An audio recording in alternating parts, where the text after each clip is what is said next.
আজকের ভিডিওতে আমরা মালদ্বীপের কিছু এমন তথ্য নিয়ে আলোচনা করব যা জানলে সত্যি আপনার মাথা ঘুরে যেতে পারে।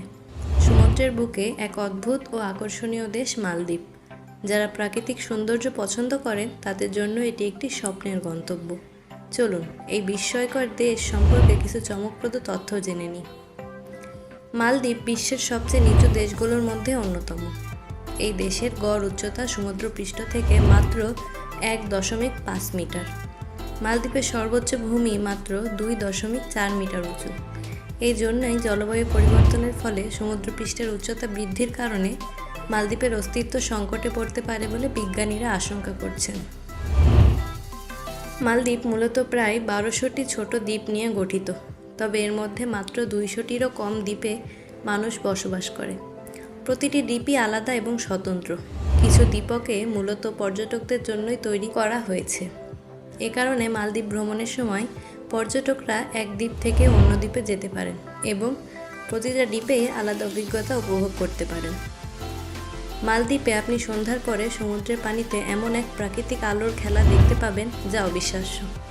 এই ঘটনা আসলে প্লাঙ্কটন নামের এক প্রকার ক্ষুদ্র জলজ প্রাণীর কারণে ঘটে। এই জীবগুলো যখন সাগরের পানিতে থাকে তখন এরা নিজস্ব একটি নীল আলোক তৈরি করে।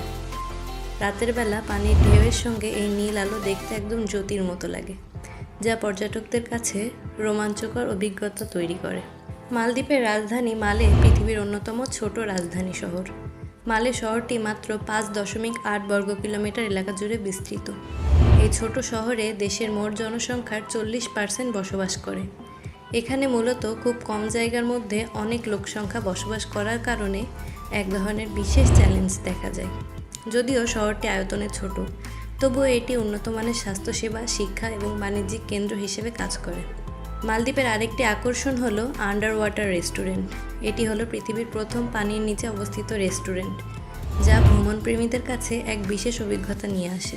2005 সালে ইথা নামের এই রেস্টুরেন্ট চালু করা হয়, যেখানে অতিথিরা পানির নিচে বসে কাচের দেয়াল দিয়ে সমুদ্রের নিচের দৃশ্য উপভোগ করতে পারেন। বিভিন্ন প্রজাতির মাছ ও সামুদ্রিক জীব দেখে খাওয়ার অভিজ্ঞতা সত্যি অদ্ভুত এবং রোমাঞ্চকর। মালদ্বীপের মোট আয়তনের 99% জল দিয়ে আবৃত। মালদ্বীপ একটি সামুদ্রিক দেশ হওয়ার কারণে এখানে সড়কপথ নেই বললেই চলে।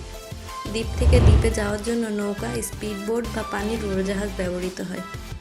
এটি এমন একটি দেশ যেখানে পর্যটকরা বেশিরভাগ সময় নৌযানে ভ্রমণ করে। মালদ্বীপ বিশ্বের সবচেয়ে জনপ্রিয় মধুচন্দ্রিমার গন্তব্যস্থানগুলোর মধ্যে একটি। তার নীল সমুদ্র, সাদা বালুকাবেলা এবং মনোরম দৃশ্যের কারণে নবদম্পতিরা এটি তাদের জীবনের বিশেষ মুহূর্ত উদযাপনের জন্য বেছে নেন। বিলাসবহুল রিসোর্ট, ব্যক্তিগত বিচ ভিলা এবং বিচ্ছিন্ন পরিবেশ নবদম্পতিদের জন্য একটি আকর্ষণীয় স্থান করে তোলে। মালদ্বীপে ইসলাম ধর্মকে রাষ্ট্রীয় ধর্ম হিসেবে ঘোষণা করা হয়েছে এবং দেশটির সকল নাগরিক মুসলমান। মালদ্বীপে অন্য ধর্মের প্রচার ও প্রকাশ্যে চর্চা নিষিদ্ধ, ফলে পর্যটকদেরও কিছু নির্দিষ্ট নীতিমালা অনুসরণ করতে হয় এবং স্থানীয় রীতিনীতি মেনে চলতে হয়। মালদ্বীপে প্রবাল প্রাচীরে রয়েছে, যা সারা বিশ্বে জনপ্রিয়। তবে সামুদ্রিক দূষণ এবং জলবায়ু পরিবর্তনের ফলে প্রবাল প্রাচীর হুমকির মুখে পড়েছে। এ কারণে মালদ্বীপ সরকার পরিবেশ রক্ষা এবং প্রবাল প্রাচীর সংরক্ষণের উপর বিশেষ মনোযোগ দিচ্ছে। এছাড়াও অনেক রিসোর্ট তাদের পরিবেশ সংরক্ষণ কার্যক্রম পরিচালনা করছে। সমুদ্র পরিবেষ্টিত দেশ হওয়ার কারণে মালদ্বীপে বিশুদ্ধ পানির অভাব রয়েছে। মালদ্বীপের মানুষ মূলত বৃষ্টির পানি সংগ্রহ করে এবং তা ব্যবহারের জন্য বিশেষ প্রক্রিয়ায় বিশুদ্ধ করে। কিছু এলাকায় সমুদ্রের পানি পরিশোধন করে পানির চাহিদা মেটানো হয়, তবে এটি বেশ ব্যয়বহুল। এই তথ্যগুলো প্রমাণ করে যে মালদ্বীপ প্রকৃতি ও বৈচিত্র্যের এক অভূতপূর্ব নিদর্শন।